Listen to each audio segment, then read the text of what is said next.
Hey family, thank you for clicking on my video today. I want to tell you how I saw my life in the Bible. I want to give you some of my understanding and how I interpret it. And hopefully it comes across, it touches somebody, it reaches somebody. That's my prayer.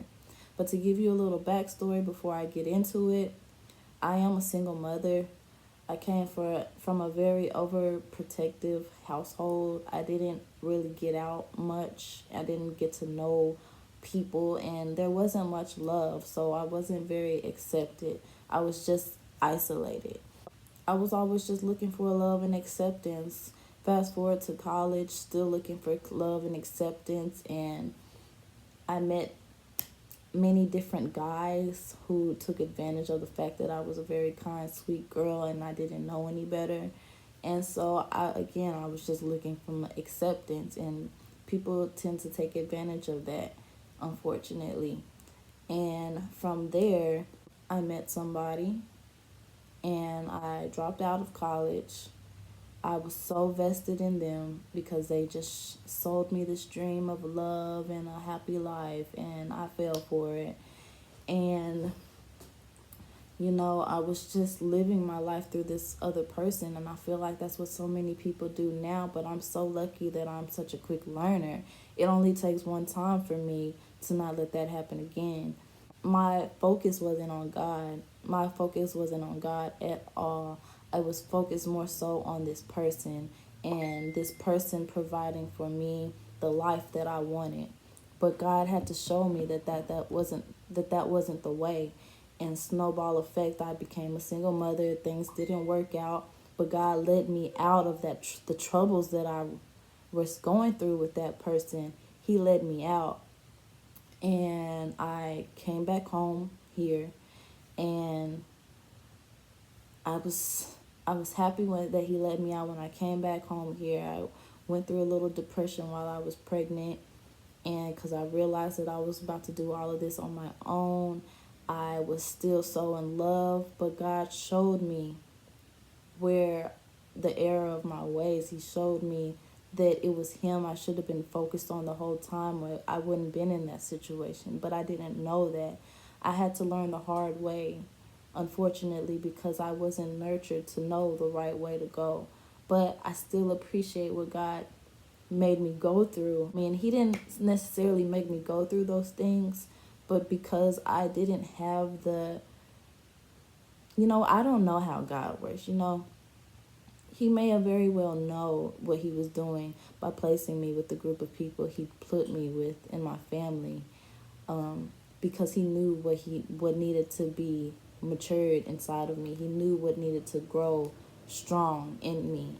So I don't necessarily think that it was just because of me and my decisions. I feel like God already knows and has a plan because he's trying to get you to a certain area of strength in your life. Yeah, that's a little backstory of what I went through. But I went through the wilderness, but God let me out.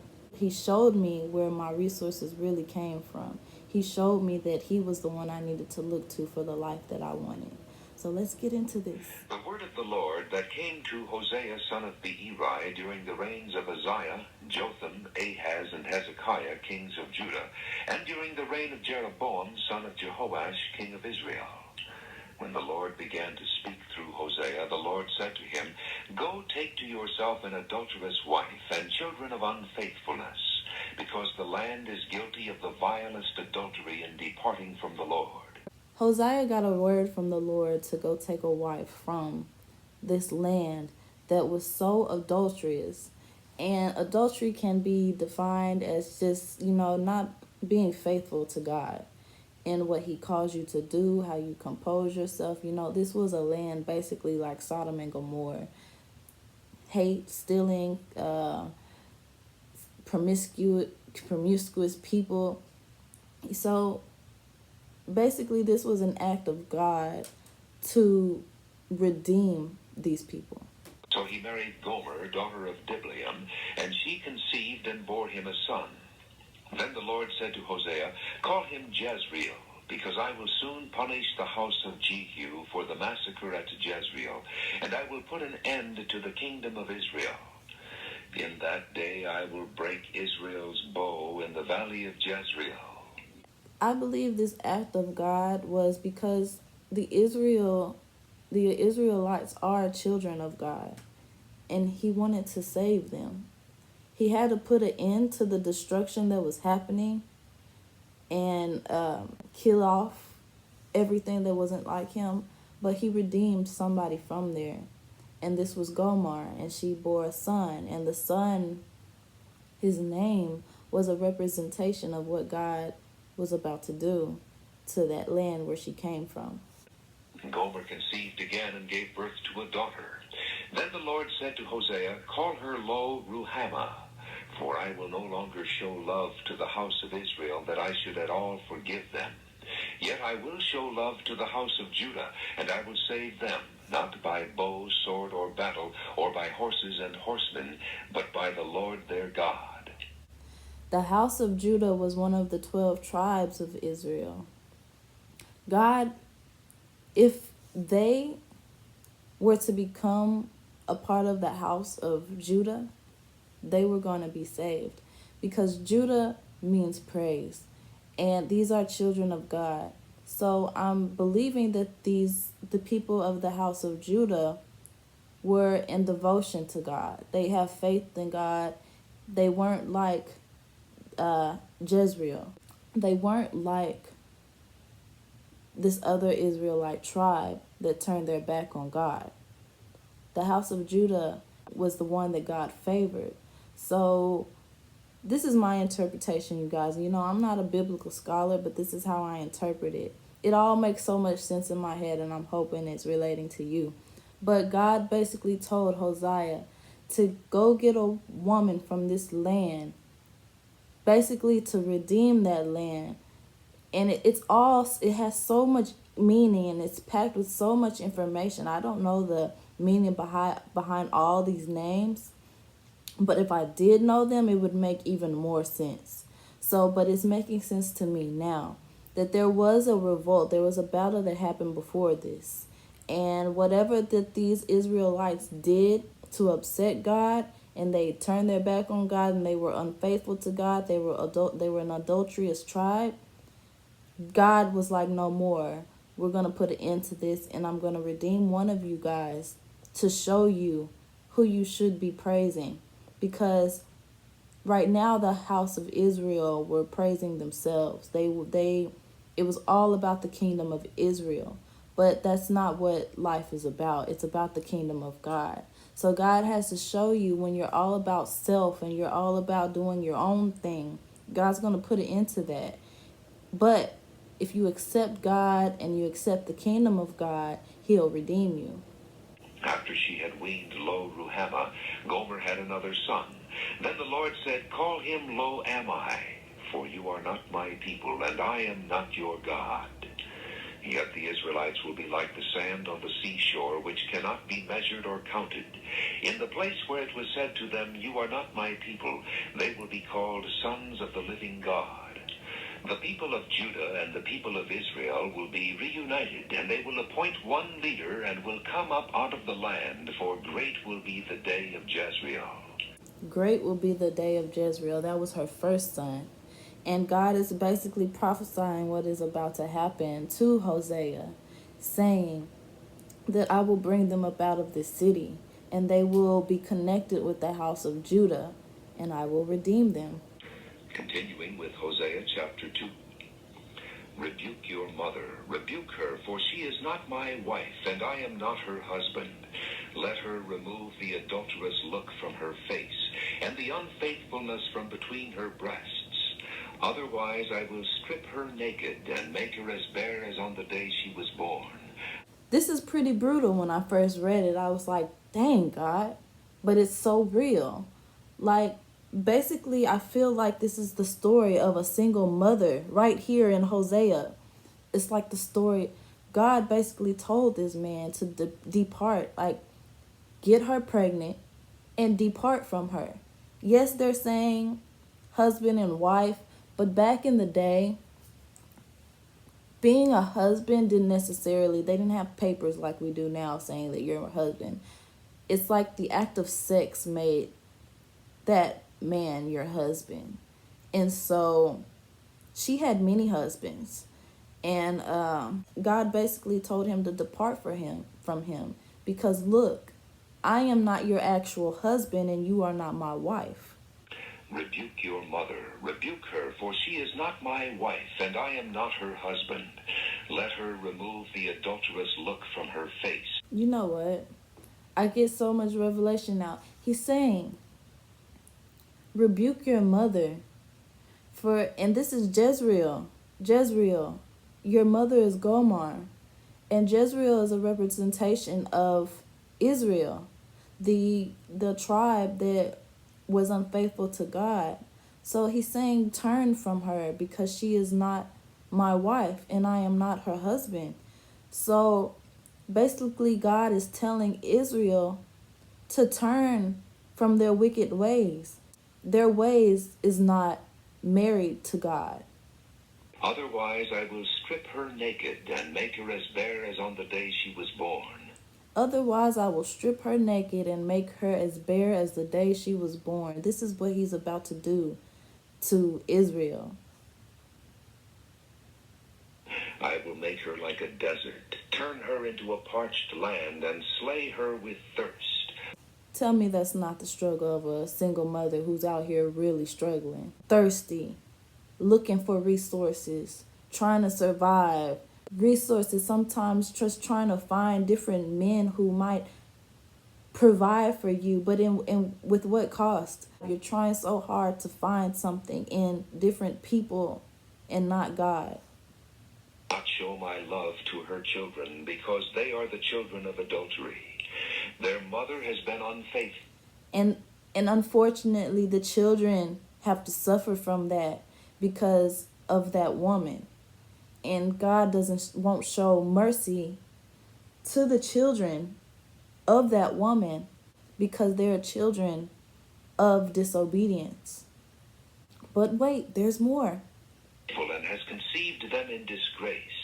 She said, I will go after my lovers who give me my food and my water, my wool and my linen, my oil and my drink.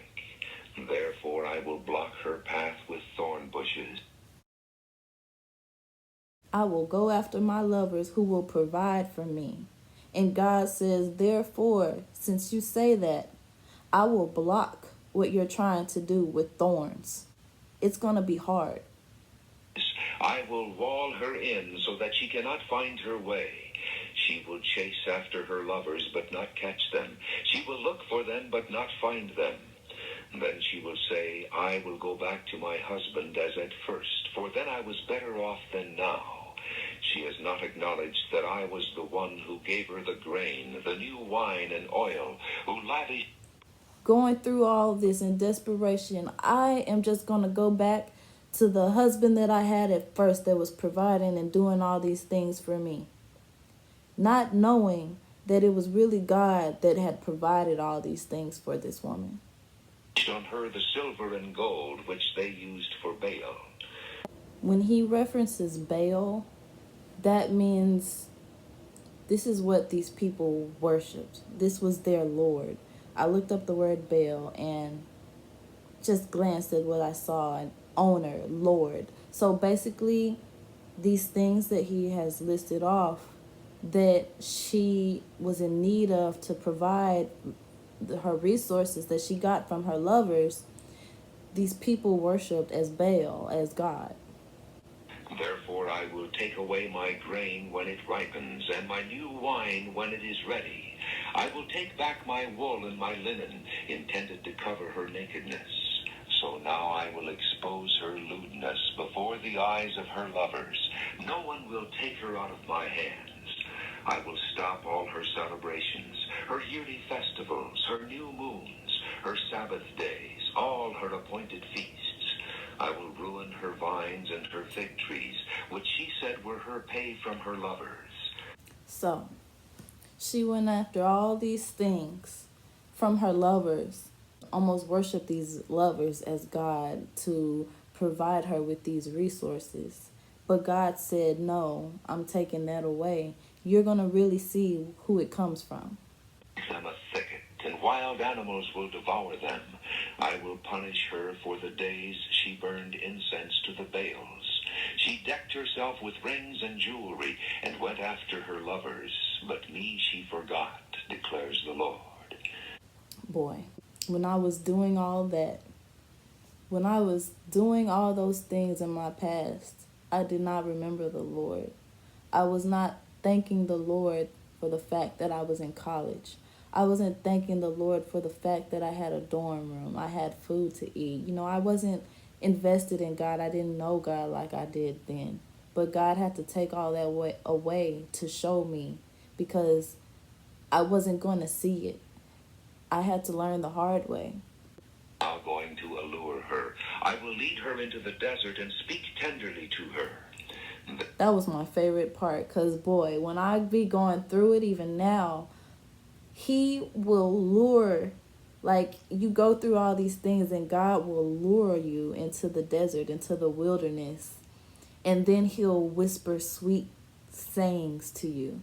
God will speak ever so tenderly to you while you're in heartache. And that is what he did all throughout my relationship leading up to my daughter, and even after my daughter, when I was so depressed about the relationship ending, and I was starting to get to know who I am and starting to get to know who God was, he started speaking to me ever so tenderly. Even though I was going through everything in my head, and I go through everything in my head, God will speak ever so tenderly to get my mind right, to help me, because sometimes your mind needs to quiet down so you can focus in on what's true. There I will give her back her vineyards, and will make the valley of Achor a door of hope. There she will sing as in the days of her youth. There, after he's lured me into the wilderness and starts speaking a word to me about who he is and who I am, then he will start giving me resources again, because I'm coming into awareness. As in the day she came up out of Egypt. In that day, declares the Lord, you will call me my husband. Yeah, he would start to give you hope again. As in the days that she came up out of Egypt. What do we know about Egypt? Moses led the children of Israel out of Egypt, and it was a rejoiceful time. They were rejoicing, they were happy. They knew that God delivered them from it. Before things got hard for me, when the relationship that I was in ended when I was pregnant, it was a miserable time, but I prayed my way out of that situation and God led me out. It was a rejoiceful time. It was a sorrowful time, but it was a rejoiceful time. And I knew that that was God. But then when I got to where I was going, I was depressed. I was still thinking about the person. I wasn't thinking about God after that. And, that's where God had to start whispering those messages of hope to me. And eventually, when I started to find myself and that depression started to release from me, I was happy again. I found my joy and my peace again. And I knew that it came from God. In that day, declares the Lord, you will call me my husband. You will no longer call me my master. Husband instead of master. Husband has a certain element of intimacy. He's your husband, so you're actually submitted to him in all of his ways. And there's intimacy there. There's love there. And so now, instead of God just being my master, some deity up in the universe that I have no control over, and whatever he decides to do to me is what it is. No, he's not my master. He's my husband now. Like, I'm submitted to him. I love him. No longer will their names be invoked.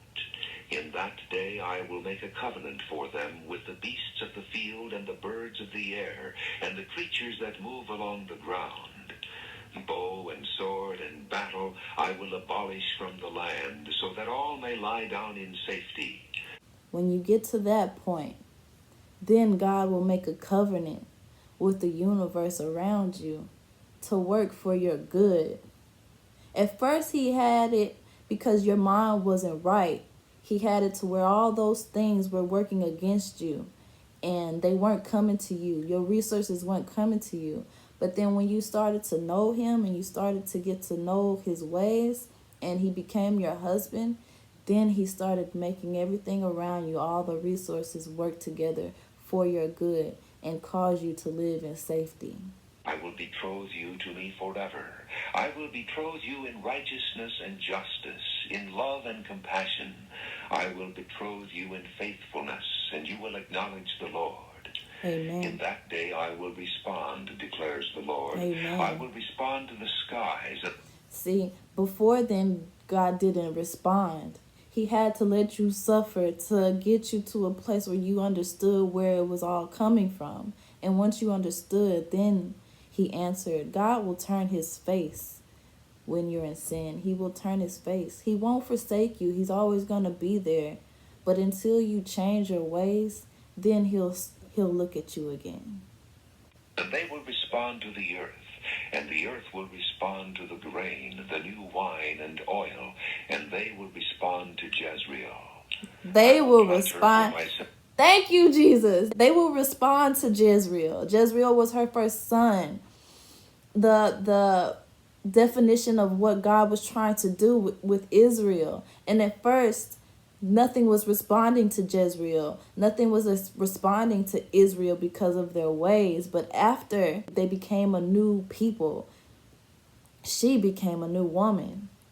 In the land, I will show my love to the one I called not my loved one. Amen. I will say to those called not my people, you are my people. Woo! And they will say, you are my God. You are my God. Hey guys, I want to thank you again for watching my video. This was meant for the struggling single mothers out there, but really it's for all the Israelites out there, God's people.